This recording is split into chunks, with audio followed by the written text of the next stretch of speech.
Hey guys, welcome back to another video. This time a tasty video about microphones.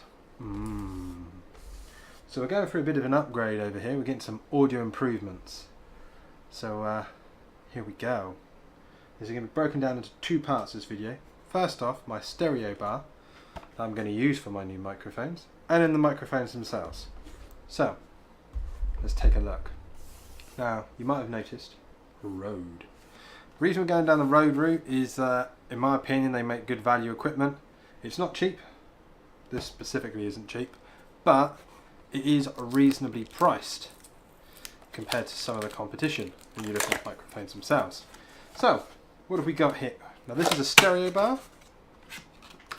Let me show you it. There we go, put that to one side because it's just a bar, we're not just in the box. And here it is. This is it. Hallelujah. Hallelujah. And what a stereo bar is for, in short terms, is for holding dual microphones. What I will say now, before I go any further on this, is that this is not the cheapest one you can get. You can get them for easily half the price. I've got the price up on the screen if you can read it. If not, I bought this for £27.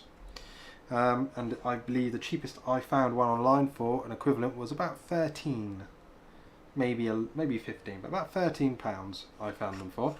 And the idea behind them is that they simply just hold the microphones at a predetermined length. So let's bust this bad boy out of its box and take a little look at it. How the hell do you get out of the box? Do you have to take these off?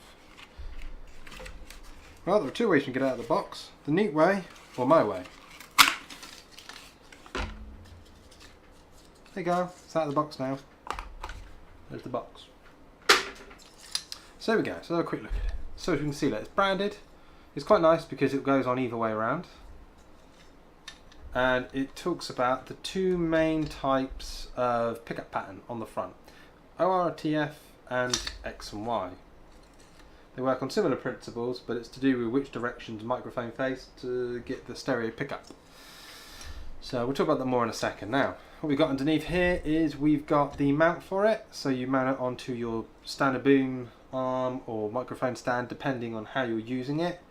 And then you've got your 2 points here to hold the microphones. You've got little spacer bits as well, which are quite nice just to hold them up above it so you can see what you're doing. You've got on the front here the difference of distance. So you've got your 10 from the center, 15 and 20 from the center. And you've got that repeated on the other side, but also on the top, like I say, it will give you rough angle guides so that you can see what sort of angles you're working at. The idea is you put the microphone mount on there, you tighten it up as you would expect, and bam, you're away. So that's it for the bar. What I will say on it is it's got quite a nice finish. It is mainly a plastic sensation to it. It is good from the point of view of it feels solid. There's not any real flex in it. I mean, there is a little bit in this where they're not tight, but there's no real flex in material. The finish is really nice. It doesn't seem to have oily residue from my fingers, which is always annoying. And like I say, I like having the measurements. A lot of the cheaper ones don't have the measurements on there, and they don't have quite as much underside reinforcing. So I like that. We'll talk more about it in a minute. Now, the real reason for all of this. A lovely set of Rode M5s. So, these are a matched pair. They're compact, they're 1/2 inch cardioid condenser microphones, as it says on the front. I'm not going to bother going into masses of tech specs on these. We'll have a little look on the the box. They are made in Australia. Rode is an Australian manufacturer. Here you go. They have an all metal body. They come with accessories and have a 10-year warranty. 10-year warranty is part of the reason why I like the Rode stuff, just because 10 years is a heck of a long time for to support anything. So that's pretty good. Now these have been around for a long time, the M5s, and to be honest, they're quite commonly used. I got a pair, mine are actually 135, they're now on Amazon for 132, so you know, whether or not I should have waited or not, you never do know. So let's get involved in this. Let's open it up. So first thing you get inside is, oh, look at that, matched pair certificate. The reason you want matched pair is pretty simple concept. Matched pair means that they both have very, very similar sound signatures, so that if you've got two at different distances, the sound they record should be very similar, albeit with the difference in distance. Whereas if you go down the route of getting non-matched pairs, they might pick up slightly different noises and you get slightly different waveforms, and it can just irritate the ear. You get a sticker. I do like Rode. I probably won't be sticking it on anything though. Instruction manual. Ooh, look at that. Look at all of that to learn. And how much of it is English? 22 pages of it are in English. Well, that won't be bed night reading anymore. What have we got in here? We got 2 plastic rings, which are just to help, I do believe, with mounting the XLR cables, just to help it grip. They're in little plastic ones, but they've got like an elasticy rubber spring on them. I don't know, can you guys see that? Yeah, you can just about see that. So there's those. I'm hoping not to need them. Microphone mount. Now obviously these are designed specifically for these ones. Twist arm to adjust the tightness, and standard microphone screw underneath. You also come with little pop filters, which are nice. We want one, but to begin with I probably won't use them, just to see how I get on. More importantly, here they are. Is there anything underneath? No, there's nothing underneath. The microphones themselves. I like the fact they came with salt in their own bag, but as I'm not having chips for lunch, I'm not really bothered. Anyway, so Rode M5. Look at this. Look at this. Oh, I know. Isn't it cute? Is it the most lovely little thing you ever did see? Come on, focus. Right there, focus. Focus. There you go. So anyway, so they are there. So, they've got the 3-pin XLR underneath. There you go. Right, so 3-pin XLR underneath. Uniform body, single piece of metal. Mesh filter on the top here. And that is it for the microphone. They are just that simple. With regards to installation, do they just slot in nice and neat? There is a nice bit of give in this. I can already feel it. It's got like a rubberized coating on it. So just as a quick demo, look, fits in really snugly. Come on, focus here. Whoa, focus on the bit that's moving. Anyway, so the point is that I'm going like that. It's not going anywhere. Really good and solid. But then, you know, what would you expect for something that's going to hold it, that's in the box with it? It's bound to be the right one for it, model-wise. So there's that. And obviously, here's the other one. So there we go, that was nice. And there's the other bracket. So what the plan is going to be to replace my current cardioid microphone with these ones. This one is fine as I'm using it at the moment. I'm hoping you can all hear me reasonably well, but a lot of people have sort of said it's a bit quiet, it's not really picking up very well, there's a fair bit of hiss. So I'm hoping this is going to improve that. It's going to give me much better pickup range, and also if I want to do anything outside or, you know, in a more aerated area, I can use it to get a bit more stereo feedback on other things. So hopefully you guys will enjoy it a bit more. So what we'll do now is attach this bad boy. Look at that. So these just screw on.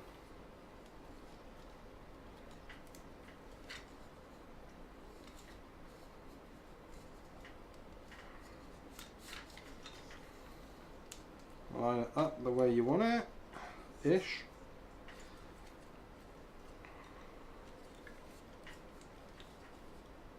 There you go.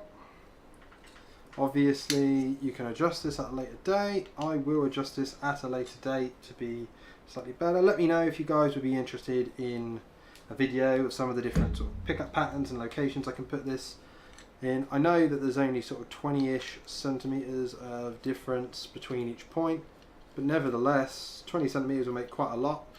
So you have to let me know what you think. We're just going to go like this and go like this.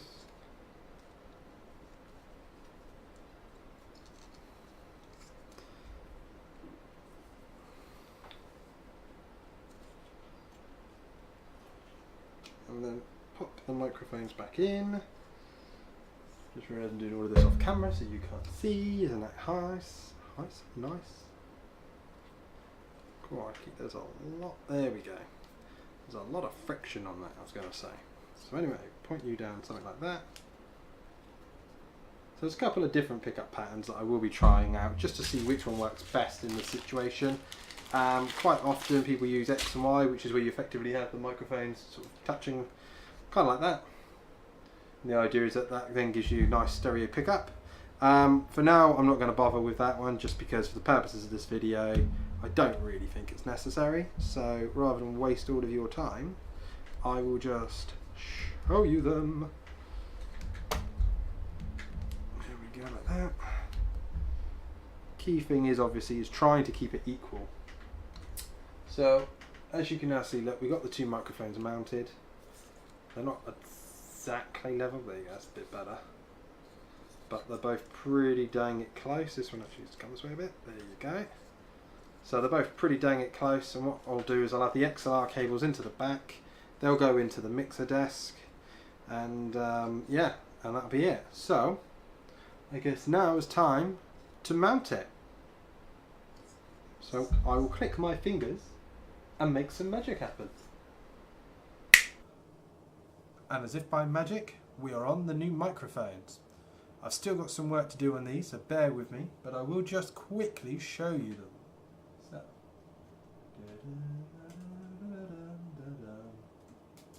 and there she is. Why don't you guys take a bit of a closer look? Closer. No, that's the wall. What are you doing?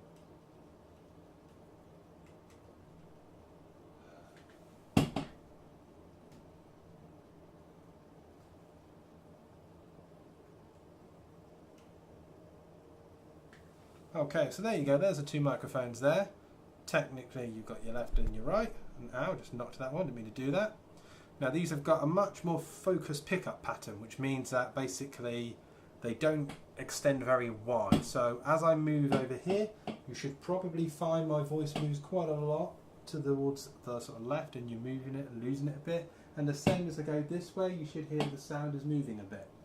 So it's pretty simple. Now at the moment they have their own channels. And what we're going to eventually come out, you cheeky boy. Hey, hey, hey, welcome back. They have their own channels, and like I said, I'm going to be doing some more modification work on these, and I'm hoping that I'm going to be able to, in theory, use them to pick up my voice in a much more stereo way and give you a much better sort of spatial awareness of what I'm doing. Okay, so this is, like I say, this is just a very quick one. Everything on the mixer desk is straight. The gain is identical. All I have done is max one to right and one to left, and there's no in between stages. Just in case you're curious, I know some people are. If I go like this and then like this is now both of them on center, so they're now both doing left and right. So as you see, as I move over here, you get a little bit less loss. There's still some in there, and you can probably hear a bit of reverb. I'm now back to the middle. I'm now going to move to the other side. Hey, hey, hey. And again, you get a bit of the old reverb and a bit of background noise, but it certainly is picking me up a lot better when I'm sat here roughly central. How I will probably end up doing it is something like this. Like that. Now that is, roughly speaking, 2/3 each direction. So you're getting 3/4 of the right on the right and 3/4 of the left on the left, but a quarter for each one crossing over. The only reason for that is it just helps to bring down the difference a little bit. In certain situations, if I'm filming externally or I'm trying to show you guys something specific, I'll probably max it out still. But I'm hoping that this is just going to make the sound a bit softer. So we go, so there's that. Going forward with these, I will probably end up putting on the filters. I'll just do one now quickly. Oh, listen to all of that horrible noise. Done. Dun dun dun dun. So as you can see,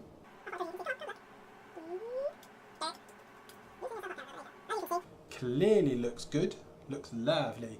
I might end up putting back the filter as well, or something like this, just to reduce the pops, so the pops aren't quite as vibrant at you guys. But to be honest, with those with the little foam filters on them, I think that's probably going to do it all for now. So there's that. I am also going to look at getting a sound enclosure, just to help block out some of the background sound, some of the reverb off the wall, off the PC, all those sorts of things, because I can't remember where it was, but somebody once said the best sounding audio is when you're under the duvet with the microphone just outside your mouth. I don't know about you guys, but I don't intend to walk around with a duvet over my head, so that's no good. Anyway, hey guys, right, I was going to end the video there, but I made a decision that actually what I wanted to do was give you a bit more feedback now that I've had a chance to use these microphones for a little while. So first things first, I want to show you this website because it's going to help explain a lot of what I'm going to talk about. It's called Wire Mountain Echoes. I'll put a link in the description, but it's all about using microphones basically out in the wild and nature recording and that sort of thing in different setups. But what it's got is this really good picture here of stereo microphone arrays. It's also got another one up here of basic microphone patterns. And basically these are the areas that they get the noise in. The two microphones here are cardioid, which is this sort of love heart shape. I call it love heart. And these are the different types of pickup patterns you get. And dependent on what you're recording, how you're recording it, and what you intend to use it for is what pattern you're going to use. Now I've set these two bad boys up in what's called X and Y, which is basically with them at 90 degrees from each other. You can sort of see there and there. So this one gets sound from that way and this one gets sound from that way, and they cross over in the middle. So I've been able to set each one to be the left and right channel as appropriate, so left and right, and then they get a little bit of overlap. So by doing it this way, at least what you should see or should hear is me in both channels. But as I move, so I'm going to move and I'm just going to come over here. So hi, so now you're getting a lot more left of me. Oh, you might even see me. Hi, yeah. And then we're going to go into the right, and I'm going to come right up here, and I'm going to... So, you know, you've got me in the right now. And back into the middle, roughly. But there we go. So, you know, this is quite handy, because dependent exactly on where everyone's sitting or what you're recording, you can tweak this a little bit. There are some other types of pickup patterns. The other really popular one is ORTF, and that's sort of what you would use if you want to pick up stuff around you. So if you're a sound man, as it were, and you're trying to record like crowd noise or anything that isn't basically directly in front of you, so you might want to get just background noise in general, you would use ORTF, which is this bottom one. It's worth pointing out, obviously, this is technically how we hear things. We hear left and right, which is why I've separated these two into left and right with the bit of overlap, because you always get a bit of reverb. Now, I do still need to do a little bit of work on this setup. I am still going to put something to insulate behind. I don't have anything proper as of yet. Currently I've got a bit of foam. Here we go, look. Because hopefully you'll be able to hear there's a bit of noise there, and this is going to be a bit noisy. And if I go like that, that should reduce a bit of the reverb. And it does, not massively, but that's because you're still going to get any sort of sound and back noise or bouncing, or however you'd like to word it, but reverb effectively coming in from both sides and above and below. So I've got to get something to try and reduce that down. But anyway, let's just remove this. Done. So like I say, we've got to get something to sort that out. But overall, I'm finding it's quite nice. I do have the gain turned up quite high on these microphones, and that is something I'm hoping I'm going to be able to bring down a bit to help reduce some of the background noise. Currently, I've got everything set, so all of the EQ type settings on it are just flat bang in the middle. We're not tweaking it, we're not changing or anything like that. But what going forwards I'm hoping this is going to let me do is be a lot more flexible. So what I'm going to do now is just stand up, and you should notice there's a lot more echo in my voice because I've moved quite far away from the microphones. I'm now stood on the far side of the cabinet, so this is about 1 metre away from the microphones. Now I'm going to go probably about 1.5 meters directly back from them, and this is going to put me somewhere in the region, yeah, it's about 1.5 meters. This is by the main door, so hopefully you can still hear me. There's quite a lot of reverb, and that's something I'm going to try and get down, as I've said. But actually, I quite like these microphones. I quite like the stand, because the stand has got some markings on it just to help you work out where everything's going. And And on top of it, probably not going to be able to see. Right, here we go, hang on. And on top of it, as you can see here, look, you've got the ORTF and the X and Y symbols to give you a rough idea of where you should be putting it. Let's put you back. There we go. So that's it, guys. I hope you like the sound of these. Let me know if you've got any comments on it. I do still have the 2 filters. I might well put them back on after some further testing, but as it stands at the moment, I don't really feel that they need it, and I actually think they look nicer without it. So that's it for now. Thank you very much, and I'll see you in the next one.